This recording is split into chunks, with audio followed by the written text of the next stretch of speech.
पाकिस्तान और अफगानिस्तान कशीदगी में इस वक्त जो फार्मूला चल रहा है दोनों अतराफ से, वो एक ही फार्मूला है और वो फार्मूला है दुश्मन का दुश्मन दोस्त। पाकिस्तान के वजीर दिफा ने जब ये बयान दिया था कि महमूद गजनवी लुटेरा है, तो हमें ये बात समझ जानी चाहिए थी कि पाकिस्तान ने फाइनली अब अफगानिस्तान के हवाले से कोई पॉलिसी तय कर ली है और वो बहुत सख्त होने वाली है। हुआ ये था कि जब पाकिस्तान ने अफगानिस्तान के अंदर एयर स्ट्राइक्स की थी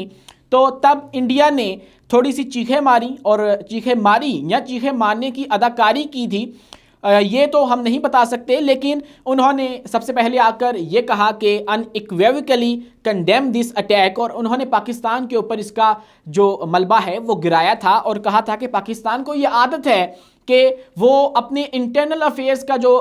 इल्ज़ाम है वो दूसरे ममालिक के ऊपर, अपने हमसाया ममालिक के ऊपर जो है वो धरता है। और ये सब इंडिया ने कहा था, पाकिस्तान के ऊपर इल्ज़ाम लगाया था। लेकिन अब ये हुआ है कि अफगानिस्तान ने बाकायदा तौर पर जाकर पाकिस्तान के दुश्मन के साथ हाथ मिलाया है और उसकी बाजू पकड़ के आगे चलने का फैसला किया है। और ऐसा ही किया था पाकिस्तान ने कुछ दिन कबल। जो हमारे जो सीनियर हैं वो बताते हैं कि पाकिस्तान के जो DGISI ताजिकिस्तान गए थे, उन्होंने वहां पर जाकर जो काम किया वो ये था कि उन्होंने कन्विंस करने की कोशिश की कि जो अफगानिस्तान का एक नेशनल रेजिस्टेंस फ्रंट है, जो ओपोजिशन वाला ग्रुप है तालिबान हुकूमत का, उसको साथ मिलाकर जो कॉरिडोर है वखान कॉरिडोर, उसके ऊपर बिठाया जाए। और यूं ये होगा कि जो पाकिस्तान है उसके ऊपर इल्ज़ाम नहीं आएगा और जो वखान कॉरिडोर है उसके ऊपर भी कब्जा हो जाएगा। यानी कि वही फार्मूला जो अमेरिका इस्तेमाल करता है कि आप लोग किसी भी मुल्क के अंदर उसकी ओपोजिशन के ऊपर पैसा फेंको, उसको इतना मजबूत कर दो, उसको असला दो कि वो हुकूमत के ऊपर ही हावी हो जाए।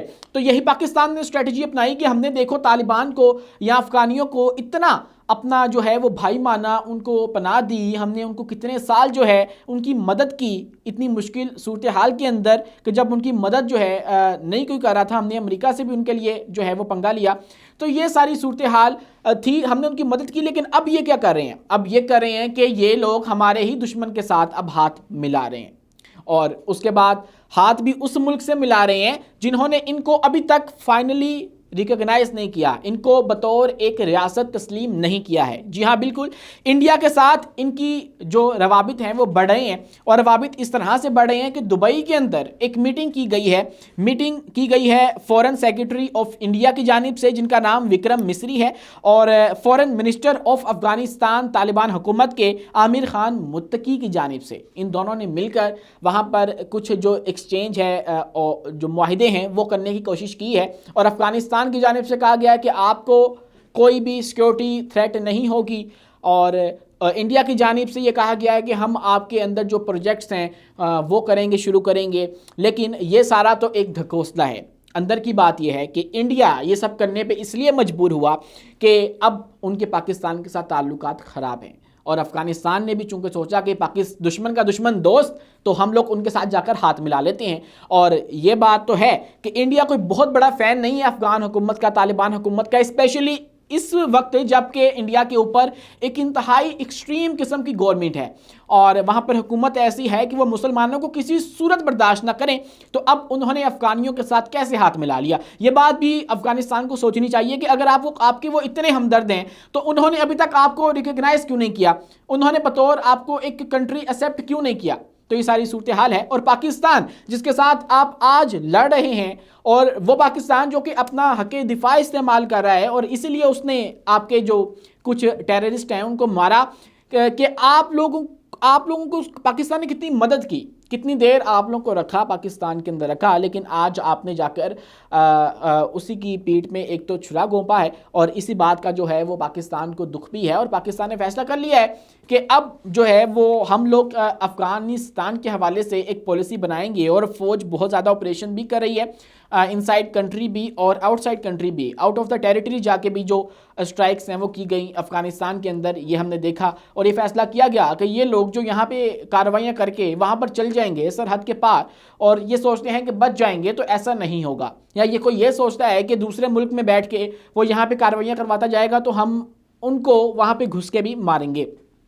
ये फैसला जो है वो पाक फ़ौज ने किया है और पाकिस्तान के अंदर भी जो सीक्रेट एजेंट्स इनके काम करते हैं, वहाँ पे भी कुछ ऑपरेशंस किए गए हैं और जिसके नतीजे में हमारे फौजी जवान तो शहीद हुए ही हुए और लेकिन जो खारजी हैं उनको भी मारा गया है। और जहाँ पर यह सब कुछ हो रहा है वहीं पर जो इंटरनेशनल पॉलिटिक्स है वो भी हो रही है। और चाइना जिसने बहुत कोशिश की कि अफगानियों के साथ नई इनकी जो हुकूमत है 2021 में आई तालिबान हुकूमत, उसके साथ अपने रवाबित बेहतर किए जाएँ, वहाँ पर जो फंडिंग है वो की जाए, उनके अंदर प्रोजेक्ट शुरू किए जाएँ, लेकिन जो तालिबान हुकूमत है और उनके जो लोग हैं उन्होंने ये नहीं होने दिया और अब उनके अलग से मिसाइल हैं और उनका जो बॉर्डर की जो मसला है वो है। और ये भी खबरें आई थी कि चाइना ने भी ग्रीन सिग्नल दे दिया है पाकिस्तान को कि आप लोग ये जो कर रहे हैं अफगानिस्तान के हवाले से वो करें। और उसके अलावा ये बात भी है कि चाइना इस तरह से भी तंग है कि चीनी शहरियों को भी पाकिस्तान के अंदर इन तालिबान ने बहुत ज़्यादा नुकसान पहुंचाया है, उनकी जानें ली हैं। तो इससे ना सिर्फ पाकिस्तान और चाइना की दोस्ती ख़राब हो रही थी बल्कि अफगानिस्तान के साथ भी इसी वजह से हुई है, एक बहुत बड़ी वजह ये भी है। और इसी के साथ साथ ईरान भी जो है वो इस वक्त मैदान में कूद पड़ा है, उसकी भी बहुत सारी वजूहात हैं। सबसे पहले तो एक सऊदी ईरान प्रॉक्सी वार जो है वो ये है कि ये सुन्नी है और वो शिया है। और ऐसी सूरत हाल के अंदर जब रिसेंटली पारा चिनार के अंदर एक शिया जेनोसाइड हुआ है तो ईरान कभी भी अफ़गानियों को जो है वो एक्सेप्ट नहीं करेगा। और चूँकि ये ख्याल किया जाता है कि वहाँ पर तालिबान जो हैं वो शिया जेनोसाइड के अंदर पेश हैं और उनका असला इस्तेमाल होता है, तो ईरान चूंकि वहाँ पर उनकी कम्युनिटी शहीद हो रही है तो उनके खिलाफ उठ खड़ा हुआ है। और रिसेंट वीडियो में मैंने बताया था कि फ़िदा हुसैन जो कि ईरान के नेशनल सिक्योरिटी काउंसिल के रिप्रेजेंटेटिव भी रह चुके हैं पज़िशकियान हुकूमत के, उन्होंने ये कहा, अपनी हुकूमत को मशवरा दिया कि आप लोग ये तालिबान हुकूमत से चूँकि खित्ते में जो ख़तरा है वो बढ़ता चला जा रहा है, अमन ख़राब हो रहा है, तो आप लोग इनके हवाले से जो पॉलिसीज़ हैं वो अपनी बदलें। और अब ये लगता है कि ईरान ने अपनी पॉलिसीज़ बदल भी ली हैं। और अब जो ताज़ा तरीन अपडेट है वो ये है कि 108 अफ़गान फैमिलीज़ को अफ़गानिस्तान डिपोर्ट कर दिया गया है और वो सरहद के ज़रिए अफ़गानिस्तान में पहुंचा दिए गए हैं। और इसी तरह का जो मामला है वो पाकिस्तान के साथ भी था। पाकिस्तान ने चूँकि पिछले साल फैसला किया कि हम लोग यहाँ पे जो अफ़गानी बशिंदे हैं गैर कानूनी तौर पर रह रहे हैं हम लोग उनको यहाँ पे नहीं रहने देंगे और उनको एक अल्टीमेटम दिया गया, वार्निंग दी गई कि आप लोग इस वक्त तक यहाँ पे रहें और उसके बाद तक अपने आप को या तो रजिस्टर्ड करवाएं या चुपचाप यहाँ से निकल जाएं। लेकिन तब तक जो लोग निकल गए वो तो बच गए और लेकिन उसके बाद जो लोग रजिस्टर हो गए वो भी बच गए। लेकिन उसके बाद जो लोग यहाँ पे गैर कानूनी तौर पर अफ़गानी रह रहे थे उनको पाकिस्तान ने गिरफ़्तार किया और 800 गिरफ्तारियाँ इस्लामाबाद की जानिब से अमल में आई। और उसके ऊपर फिर अफ़गानिस्तान का जो हमारा सफारत खाना है उसने बड़ा ही इजहार तशवीश किया कि आप लोग अफ़गानियों को तंग कर रहे हैं और आप लोग ये सब कुछ कर रहे हैं। और इसके ऊपर भी पाकिस्तान ने जवाब दिया कि हम लोग उनको तंग कर रहे हैं जिनके पास कोई लेजिटिमेसी नहीं है यहाँ पे रहने की। और ये हर मुल्क का हक होता है कि वो डिसाइड करे कि उनके मुल्क में कौन रहेगा।